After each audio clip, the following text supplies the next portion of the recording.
Bismillahirrahmanirrahim. Now we are continuing this chapter of pharmacokinetics of IV infusion. What we were discussing about the numerical and a situation which from the last lecture we were discussing about an antibiotic. Elimination half life is 3 to 6 hour in general population और हमने उस antibiotic को IV infusion से दिया था 15 milligram per our और उसकी 8 our और 24 आवर पे हमने सैंपल कलेक्ट किए थे जो कि 5.5 और 6.5 मिलीग्राम पर लीटर रिस्पेक्टिवली आए थे और हमने कहा था कि उसकी एलिमिनेशन हाफ लाइफ मालूम करें इस पेशेंट में जिसको ये ड्रग दी जा रही है। तो हमने इसको कैलकुलेट किया था इस फार्मूले से जो कि हमने ड्राइव किया हुआ था और हाफ लाइफ निकाल ली थी 2.96 hour. Now we are continuing with the same numerical. The elimination half-life calculated in this manner is not accurate as the calculation of T-half using the multiple plasma drug concentration time point after a single IV bolus dose or after stopping IV infusion. However, this method may be sufficient in clinical practice. अच्छा, दो बातें वो यहाँ पे कह रहे हैं कि ठीक है, यहाँ पे आपने ये 2 पॉइंट की जो है प्लाज्मा सैंपल लिया था और उससे हाफ लाइफ मालूम करने की कोशिश की। ये हाफ लाइफ एक्यूरेट नहीं, बिल्कुल एक्यूरेट नहीं होगी और after compare to multiple time point पे जो आपने ली हुए हैं वो वाली या फिर जो आफ्टर स्टॉप करने के बाद यानी जब इन्फ्यूजन स्टॉप करेंगे और आप इस स्लोप से जो कैलकुलेट करेंगे ये वाला इस स्लोप के किसी 2 पॉइंट से जो कैलकुलेट करेंगे वो ज़्यादा एक्यूरेट होगी क्योंकि उससे भी आप के मालूम कर लेंगे और उसके बाद उसकी हाफ लाइफ मालूम कर लेंगे। As the second blood sample is taken closer to the time to steady state, so accuracy of this method is improved. जैसा कि हमने ये देखा था कि जो सेकंड जो कंसंट्रेशन है जो कि हमने ली हुई है वो 6.5 जो ली हुई है वो near to steady state concentration है तो ज़्यादा ये इसकी एक्यूरेसी ज़रा इम्प्रूव हो गई है, लेकिन इसको भी हम एक्यूरेट नहीं कह सकते। At 30 hour, for example, the plasma concentration would be 99% of the true steady state concentration responding to this 5 elimination half-life and less error would be result in applying the same equation. अगर हम इसी ये तो क्योंकि 95% पे हमने लिया था ना, ठीक है ना, ये वाली जो हमने वैल्यू ली थी वो 95% पे ली थी, 95% ऑफ स्टेडी स्टेट कंसंट्रेशन, ठीक है, जो कि हमने अगर इस टेबल पे दोबारा जाएं ये 95% time to achieve 95% steady state concentration. ज़्यादा एक्यूरेट क्या होगी ये 99% वाली, तो हमने ये नहीं लिया हुआ, तो अगर हम ये लेते तो वो ज़्यादा एक्यूरेसी यानी ज़्यादा एक्यूरेट हाफ लाइफ कैलकुलेट करके देती, यही बात वो ये कह रहे हैं। सो व्हेन इक्वेशन 6.8 यानी यही वाली इक्वेशन जो है वो 6.8 जो कि हम लास्ट लेक्चर में ड्राइव कर चुके हैं। In the example above, to calculate the drug T half of a patient, the second plasma drug concentration was assumed to be calculated to be the theoretical steady states as demonstrated below. When K and according to values, the log CSS, this value will be equal to 0.157. यानी अगर हम इसको solve करें बाकी सारे parameter डालें जैसे यानी ये कि इस इक्वेशन में हमने जो है वो के की वैल्यू डाली 2.3 आ गया, टी की वैल्यू डाली, ये जो टाइम है टाइम टेकन टाइम 8 आवर की जो ये 5.5 थी और फिर CSS निकाला तो CSS जो आ रही है वो आ रही है जो स्टेडी स्टेट कंसंट्रेशन जो है वो CSS जो आ रही है जब हमने इसको सॉल्व किया तो वो आई 6.5 milligram per litre. So note that the CSS in fact the same as the concentration was in 24 hour in above example। यानी इसका मतलब है कि 24 आवर में जो हमें ये जो सैंपल मिला था 6.5 का ये दरअसल 99% को भी रिप्रेजेंट कर रहा है, यानी उसके बाद 95% और 99% की वैल्यू सेम है, तो ये स्टेडी स्टेट ही है। तो इसका मतलब ये हुआ कि ये जो हमने 95% पे किया वो उसमें जो हाफ लाइफ निकल के आई दैट इज़ एक्यूरेट। अच्छा जनाब, in practice before starting N IV infusion an appropriate infusion rate R is generally calculated from equation 6.8 using the literature values of CSS, K, VD and CLT। आमतौर पे इस equation से हम जो infusion rate है वो मालूम कर लेते हैं, ठीक है, कि क्या अप्रोप्रिएट यानी CSS क्या होना चाहिए, क्या एलिमिनेशन होगी ड्रग की हाफ लाइफ से निकाल लिया, ठीक है। तो और इस इक्वेशन से भी इन्फ्यूजन रेट जो है वो निकाला जा सकता है, CLT is equal to R/CSS से इन्फ्यूजन रेट यानी उस ड्रग का CLT कितना है, CSS क्या रखना है, तो R हमने कैलकुलेट कर लिया कि उसका इन्फ्यूजन रेट कितना होना चाहिए। 2 plasma samples are taken and the sampling times recorded. The second sample should be taken near to the theoretical time for the steady state. और जो सेकंड सैंपल हो कोशिश वो करें कि वो स्टेडी स्टेट कंसंट्रेशन के करीब हो। और वो हमें कैसे पता चलेगा कि स्टेडी स्टेट कंसंट्रेशन के करीब हो, वो हम वही इक्वेशन यूज़ करेंगे, यानी time to achieve 99% steady state यानी 6.6 को उस ड्रग की टी हाफ से मल्टीप्लाई कर देंगे और उस टाइम पर हम ब्लड सैंपल लेंगे। Equation 6.8 would then be used to calculate the K and T half, and if the elimination half life calculated confirm that the second sample was taken at steady state, the plasma concentration is simply assumed as steady state concentration and new infusion rate may be calculated.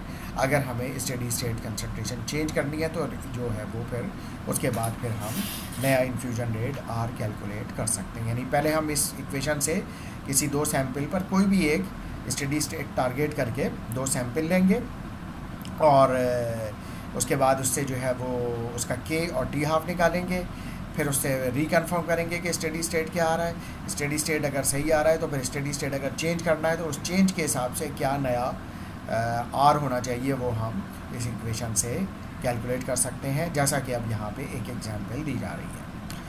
Now for example, if the desired therapeutic plasma concentration is 8 mg per liter for the above patient, what is the suitable infusion rate for the patient? अच्छा, पहले क्या था desired concentration in the above example, ठीक है, that was infusion rate 6.5 mg। अच्छा, अभी इसमें इसको चेक करते हैं कि इसमें क्या था। For example, the trial infusion rate was 15 mg per hour, and assuming the second blood sample is at steady state level is 6.5 mg per liter, so the clearance will be CL is equal to R into R upon, यानी CL इधर चला गया, CSS नीचे आ गया, तो उस drug की clearance निकल कर आई 2.31 लीटर पर आवर, यानी R की वैल्यू 15 मिलीग्राम पर आवर और स्टेडी स्टेट 6.5, यानी ये इसी एग्जाम्पल की बात की जा रही है जो हमने यहाँ पर कोट की हुई है, या ये जो एग्जाम्पल यहाँ पे ली गई है। तो R और CSS इसमें गिवन थे, तो पहले तो हमने इसका क्लियरेंस मालूम कर लिया ड्रग का, जो कि 2.31 लीटर पर आवर है। Now the new infusion rate can be calculated. अब क्या करेंगे, R is equal to CL into CSS, यानी CL आपके मिल गया 2.31 जो चेंज नहीं हो सकता, फिक्स होता है इस ड्रग का 2.31। CSS की जगह हमने क्योंकि 8 हमें रखना है तो फिर उसके लिए 8 रखा, ठीक है, 8 into 2.31, the infusion rate should be 18.48 milligram per hour. यानी अब अगर हमें स्टेडी स्टेट कंसंट्रेशन 8 मिलीग्राम बजाय 6.5 के 8 मिलीग्राम पर लीटर चाहिए, तो फिर हमारा इन्फ्यूजन रेट होना चाहिए 18.48 milligram per our. Now in this example T half of this patient is a little shorter, about 3 hours compared to 3 to 6 hours reported in general population। अच्छा, अब आपने देखा था कि जब आपने ये कैलकुलेट किया था तो इस पेशेंट में इसकी half life 2.96 hour means almost 3 hour आ रही थी, जबकि जनरल पॉपुलेशन में ये वेरी करती है 3 to 6 आवर्स। तो therefore the infusion rate should be little greater in order to maintain the desired steady state concentration, steady state level of 15 milligram per liter। लिहाजा ये infusion rate शायद little greater हो to maintain the desired steady state concentration of 15 milligram per liter। So equation 6.7 or the steady state clearance method has been applied to clinical infusion of the drug. The method was regarded as simple and accurate with other methods including the 2-point method. तो उससे ज़्यादा बेहतर है कि equation 6.7 को use किया जाए। इस इक्वेशन 6.7 हमारे पास कौन सी है, ये वाली है कि अगर हमें ये कैलकुलेट करना हो तो इस इक्वेशन से आर कैलकुलेट करें, CLT ड्रग का मालूम करें यानी के और VD, और CSS कितना चाहिए वो, और उसके हिसाब से आर निकाल लें। बहरहाल इसकी और प्रैक्टिस हो जाएगी हमें अभी जब हम इसके न्यूमेरिकल्स कर रहे होंगे। नाउ अब हम बात कर रहे हैं, now we are going towards loading dose plus IV infusion 1 compartment model. ये लोडिंग डोज और IV इन्फ्यूजन दोनों साथ दे रहे हैं।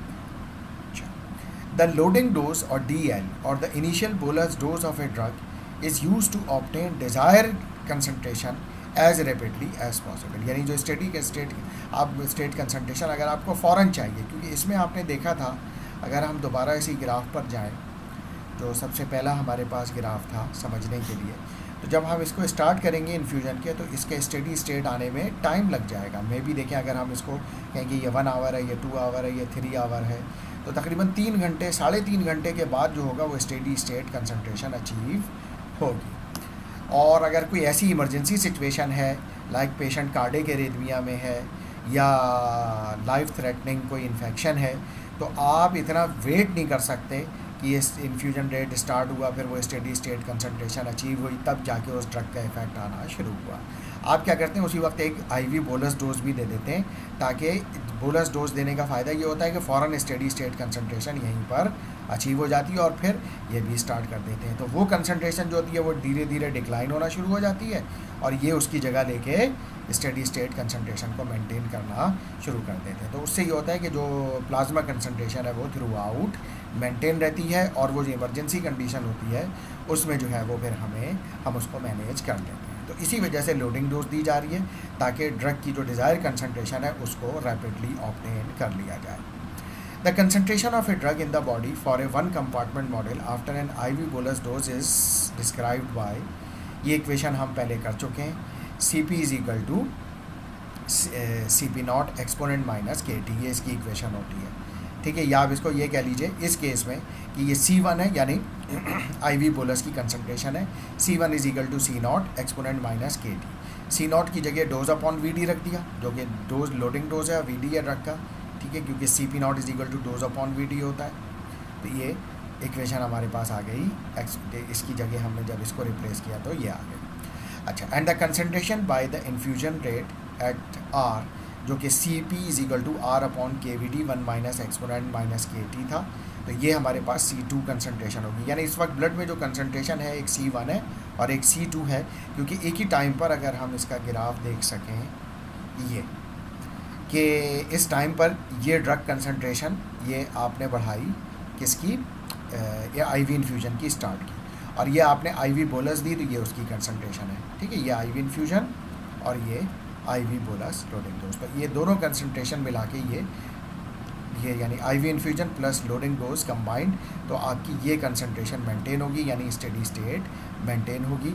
और जब तक ये कि ये ड्रग जो होगी, ये जो IV इन्फ्यूजन वाली स्टेडी स्टेट अचीव करेगी, जब तक ये बॉडी से एलिमिनेट हो चुकी होगी, और जब तक आपका इसका स्टेडी स्टेट अचीव हो चुका होगा तो वह पूरी जगह ये ले लेगा और थेरेप्यूटिक इफेक्ट मेंटेन रहेगा। तो ये स्टेडी स्टेट लेवल मेंटेन रखने के लिए आपने ये सारा काम किया था। तो इस वक्त जो C1 है वो इसकी कंसंट्रेशन है और C2 इसकी कंसंट्रेशन है, इसलिए ये दोनों इक्वेशन को यहाँ पर लिया जा रहा है। अच्छा, assume that IV bolus and loading dose of a drug is given and that an IV infusion is started at the same time, यानी जिस वक्त आपने IV बोलस डोज दी थी उसी वक्त इन्फ्यूजन स्टार्ट किया, जैसा कि इस डायग्राम में भी हमें नज़र आ रहा है कि दोनों जो है वो सेम टाइम पर दिए थे। अच्छा, तो इसका मतलब है टोटल कंसंट्रेशन जो होगी वो उनका सम होगी। So the total concentration CP at time T hour, यानी वो 0 आवर पर, means that the start of the infusion would be equal to C1 plus C2, यानी C1 और C2 दोनों होंगी। So the sum of the concentration of the bolus and infusion will be CP is equal to C1 plus C2, दोनों को हमने add कर दिया। अच्छा, अब C1 की वैल्यू डाली DL upon VD exponent minus KT, और C2 की वैल्यू डाली R upon KVD 1 minus exponent minus KT, यानी ये जो वैल्यूज़ थी इनकी, इसको हमने इस इक्वेशन में पुट कर दिया। फिर इसको सिंप्लीफाई किया, ठीक है, जो इसमें से कैंसिल हो सकते थे वो कैंसिल हो गए, और आखिर में मेरे पास इक्वेशन बन के आई। ये दोनों जो ये D L upon V D plus का एक्सपोनेंट माइनस के टी, ये R upon K V D minus का, ठीक है। तो अब मेरे पास क्या हो गया, ये R upon K V D, ये प्लस का, ये माइनस का, ठीक है। अच्छा, उसके बाद फिर क्या हुआ कि ये जो होगा ये इससे क्योंकि मल्टीप्लाई भी हो रहा है, ठीक है। तो उस सूरत में जो होगा मेरे पास आखिरी इक्वेशन, अच्छा अब उसमें भी ये है कि ये मेरे पास एक्सपोनेंट माइनस के टी जो है ये प्लस का है, ये माइनस का है, तो ये भी आपस में कैंसिल हो गए। आखिर में मेरे पास इक्वेशन में जब ये कैलकुलेट होके आई तो सिर्फ दो चीज़ें रह गई, that is C P S S is equal to D L upon V D, यानी प्लाज्मा फाइनल जो ये सी पी है, C P is equal to D L upon V D. Let the loading dose DS is equal to the amount of the drug in the body at steady state, so DL is equal to CSS into VD, ठीक है। And from this equation DL is equal to R upon K, ठीक है। ये equation 6.2 आ गई, ये equation 6.4 से आ रहा है हमारे पास, ठीक है। कि 6.4 में क्या था ना, CSS is equal to R upon KVD, CSS is equal to R upon K V D, V D इधर आ गया तो C S S into V D is equal to R upon K. अच्छा, यहाँ पे भी C S S into V D है, यहाँ पे भी C S S into V D है। इसका मतलब ये हुआ कि इस दोनों की जगह मैं डी एल लिख सकता हूँ, तो D L is equal to R upon K, यानी loading dose is equal to R upon K. So substituting D L R upon K in equation 6.11 makes the expression in parenthesis cancel out, and equation 6.11 and equation 6.13 which is the same expression as CSS as mentioned in 6.66, यानी CP is equal to R upon KVD। दोबारा ये equation drive होके आ गई, और दरअसल ये क्या है, स्टेडी स्टेट की वैल्यू है, तो इसी वजह से हमने इसको कहा कि ये CPSS या CSS is equal to R upon KVD, तो स्टेडी स्टेट कंसंट्रेशन की ये वैल्यू आएगी। सो अब इससे कंक्लूजन क्या निकल रहा है, दोबारा ड्राइव होके वही इक्वेशन आ गई जो पहले थी। Therefore, if an IV loading dose of R upon K followed by the IV infusion, the steady state plasma drug concentration are obtained immediately and maintained। एक तो ये बात है फिगर 6.4 में जैसा दिखाया गया है कि जब आप IV बोलस डोज और IV इन्फ्यूजन सेम टाइम पे स्टार्ट कर रहे हैं तो CSS फ़ौरन के फ़ौरन मेंटेन हो जाएगा। And in this situation, steady state is also achieved in one compartment model, since rate in and rate out will be equal to 0, means कि जो इनका जो डिफरेंस होगा वो 0 होगा। The loading dose needed to get immediate steady state drug level can also be found in by the following approach। जो loading dose है वो इस अप्रोच से भी हम निकाल सकते हैं। Loading dose equation C1 is equal to D L upon V D exponent minus K T, and infusion equation वही दोबारा C2 R upon V D K exponent minus K T. Now adding up the two equation, दोनों equation को add की, CP is equal to D L upon V D exponent minus K T plus R upon V D है 1 minus exponent minus K T. इस equation को जो हमने लिया, now by differentiating this equation at a steady state dCp by dt, तो differentiation जब इस equation पे लगाई dCp by dt is equal to 0, यानी डिफरेंस स्टेडी स्टेट पे लाजिम बात है 0 होगा, will be like this dl k upon V D exponent minus K T plus R K V D K exponent minus K T, and 0 is equal to exponent minus K T. इसमें से exponent minus K T common निकल गया, dl k upon V D R upon V D. अच्छा, अब इस equation में क्या किया इन्होंने कि D L K upon V D is equal to R upon V D, ये क्योंकि ये जो है वो जो के डी एल जो के डी एल है वो आर के बराबर होता है, ये हमने यहाँ पे निकाला था ना, D L is equal to R upon K होता है, ठीक है, D L is equal to R upon K होता है। तो हमने क्या किया, हमने वहाँ पे वो वैल्यू पुट की, ठीक है। तो उसमें क्या हुआ, अच्छा कि नतीजे में, अच्छा ये यहाँ पर वी डी से वी डी कैंसिल हो गया इस इक्वेशन में, ठीक है। तो मेरे पास क्या बच गया इस इक्वेशन में, यानी इस इक्वेशन को अगर मैं निकालूँ दोबारा इंटीग्रेट करूँ तो वी से वी कैंसिल हो गया, ठीक है, और बच गया मेरे पास R is equal to D L upon K. तो D L is equal to R upon K, ठीक है, ये इक्वेशन दोबारा निकल के आ गई जो कि यहाँ पे आ रही थी D L is equal to R upon K. So in order to maintain instant steady state level the loading dose should be equal to R upon K, यानी लोडिंग डोज कितनी होनी चाहिए, that will be equal to R upon K, ठीक है। यानी उस drug का are they देखें आप क्या है और के क्या है, तो उससे आप उस ड्रग की लोडिंग डोज निकाल सकते हैं। For one compartment drug if the DL and infusion rate are calculated and calculated such that C0 and CSS are same, so both DL and infusion rate is started concurrently and the steady state CSS will be achieved immediately after loading dose is administered.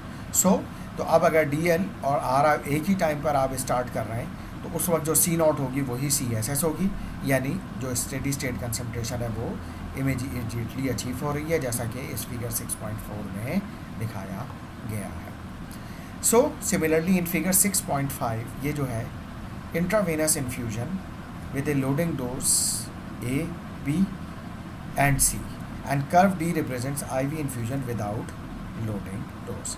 अच्छा, जो intravenous infusion with loading dose, ठीक है, with loading dose जो दे रहे हैं A, B and C है, ठीक है, और जो D जो है वो क्या है, curve D represents IV infusion without A loading dose. So in this one curve B show the blood level after a single loading dose, ठीक है, कर्व B जो है वो after a single loading dose and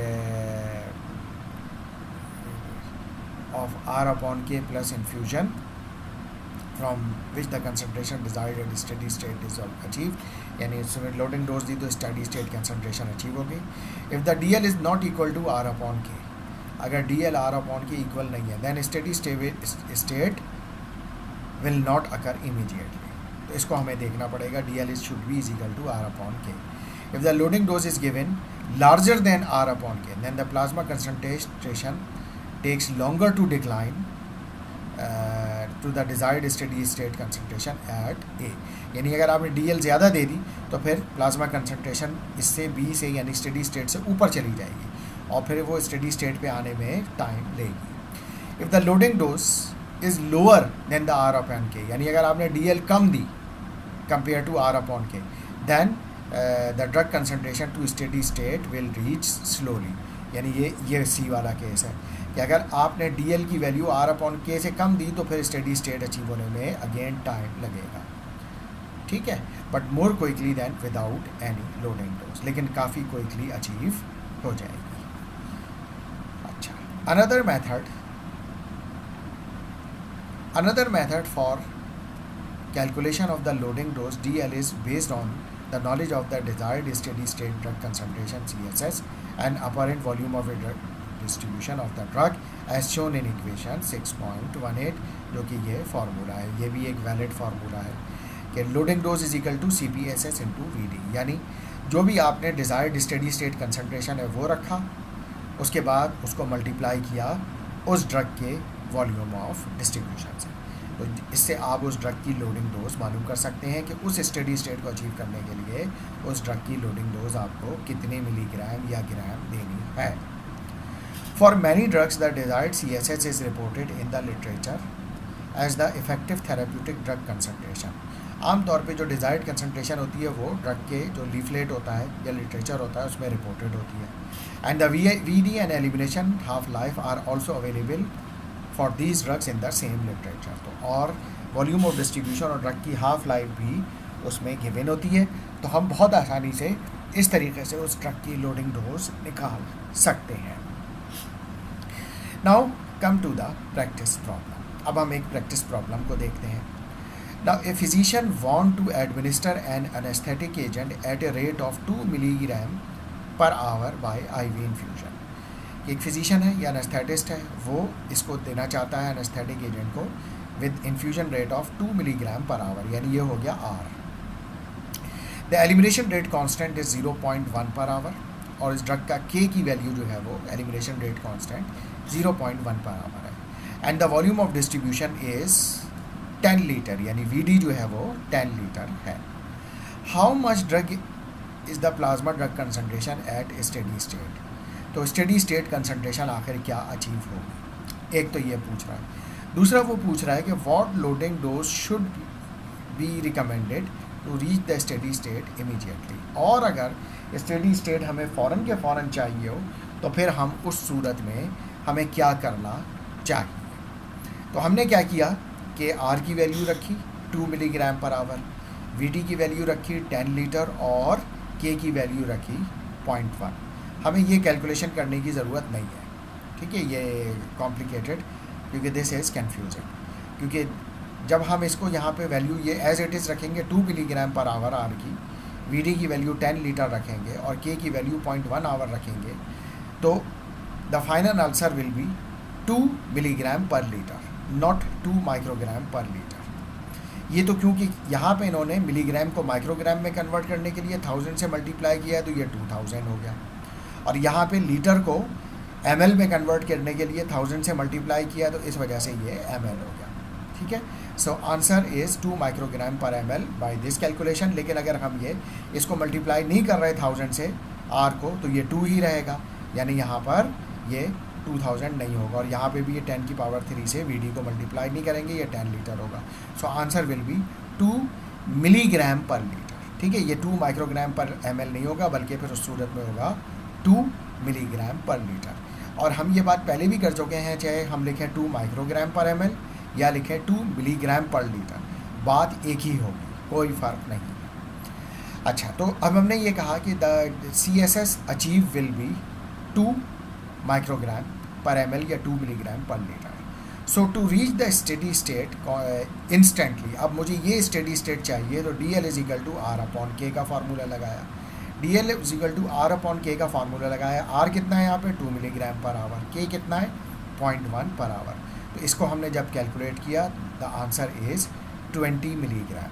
तो यानी अगर हम loading dose 20 milligram देते हैं इस पेशेंट को, जिसका हम R रख रहे हैं 2 मिलीग्राम पर आवर, तो उसका जो स्टेडी स्टेट कंसनट्रेशन यानी 2 माइक्रोग्राम पर ml या 2 मिलीग्राम पर लीटर फ़ौरन के फ़ौरन इमीडिएटली अचीव हो जाएगा. Now the next numerical. What is the concentration of a drug at 6 hours after infusion at 2 milligram per hour with an initial loading dose of 10 milligram per hour and the drug T half is 3 hours and volume of distribution is 10 liter. अब यहाँ पे वो ये कह रहा है, आपसे 2 सवाल पूछ रहा है कि ये जो ड्रग है इसकी कंसनट्रेशन एट 6 आवर क्या होगी, यानी CP एट 6 आवर क्या होगा अगर आपने इसका इन्फ्यूजन रेट यानी R रखा है 2 मिलीग्राम पर आवर और DL यानी लोडिंग डोज दी है 10 मिलीग्राम और ड्रग की हाफ लाइफ 3 आवर है, वॉल्यूम ऑफ डिस्ट्रीब्यूशन जो है वो 10 लीटर है. Now we are calculating K is equal to 0.693 by T half. तो T हाफ गिवन है या 3, तो उससे आपने K निकाल लिया. ठीक है. अच्छा, CP की कैलकुलेशन ये है क्योंकि इसमें आपने लोडिंग डोज भी दी है और इन्फ्यूजन रेट भी दिया है. अच्छा, लोडिंग डोज आपने दी है, ठीक है, जो कितनी है 10 मिलीग्राम. ठीक है, तो इसको 10,000 इसलिए ये कर दिया कि ये माइक्रोग्राम में कन्वर्ट हो जाए. अच्छा, वॉल्यूम ऑफ डिस्ट्रीब्यूशन नीचे ये VD है, VD को इन्होंने कन्वर्ट किया ml से लीटर में, तो ये यानी लीटर से ml में, तो 10,000 आ गया ये. फिर उसके बाद एक्सपोनेंट माइनस और ये K की वैल्यू रख दी 0.693 बाई 3 और ये टाइम 6 आवर यानी T की वैल्यू 6 आवर पर करनी है, तो ये भी आ गई. अच्छा, फिर ये प्लस R की वैल्यू रखी 2000. ये 2000 इसलिए किया कि मिलीग्राम को माइक्रोग्राम में कन्वर्ट किया. यहाँ भी वॉल्यूम ऑफ डिस्ट्रीब्यूशन को 10 लीटर को 10,000 ml में कन्वर्ट किया और K की वैल्यू 0.693 बाई 3 रखी है. और इसी तरीके से फिर ये 1 माइनस एक्सपोनेंट माइनस K की वैल्यू 0.693 बाई 3 और टाइम 6 आवर रखा. जब इसको सॉल्व किया, the answer is 0.90 microgram per ml. ठीक है, तो आंसर आया हमारे पास 0.90 माइक्रोग्राम पर ml. अगर हम चाहते तो ये नहीं करते, यानी यहाँ पे ये DL की वैल्यू रखते 10, यानी इसको रखते वही 10 मिलीग्राम डिवाइडेड बाय 10 लीटर. ठीक है, ये रखते 10 मिलीग्राम 10 लीटर, ये तो सही है. इधर भी 2 मिलीग्राम पर 10 लीटर और ये वैल्यू, तो फिर भी आंसर ये 0.90 ही आना था, लेकिन यहाँ यूनिट्स क्या होती, माइक्रोग्राम पर एम एल के बजाय आती मिलीग्राम पर लीटर। ठीक है, ये वैल्यू सेम होती, इसका मैग्नीट्यूड सेम होता। हाँ, ये वैल्यू फिर माइक्रोग्राम पर एम एल के बजाय मिलीग्राम पर लीटर आती। ठीक है, अगर मैं यहाँ पर 10,000 मिलीग्राम के बजाय 10,000 माइक्रोग्राम के बजाय 10 मिलीग्राम रखता, जो कि ये गिवन है, और ये वॉल्यूम ऑफ डिस्ट्रीब्यूशन 10,000 ml के बजाय 10 लीटर रखता। ठीक है, और इधर भी infusion rate 2000 microgram per hour के बजाय 2 मिलीग्राम पर आवर रखता, और ये वॉल्यूम ऑफ डिस्ट्रीब्यूशन 10 लीटर रखता बजाय 10,000 ml के। तो फिर ये answer 0.90 milligram per litre consider किया जाता। Now we have completed this lecture or the lecture of today, and we will continue with the third numerical of the same practice problem from the next lecture. Thank you very much.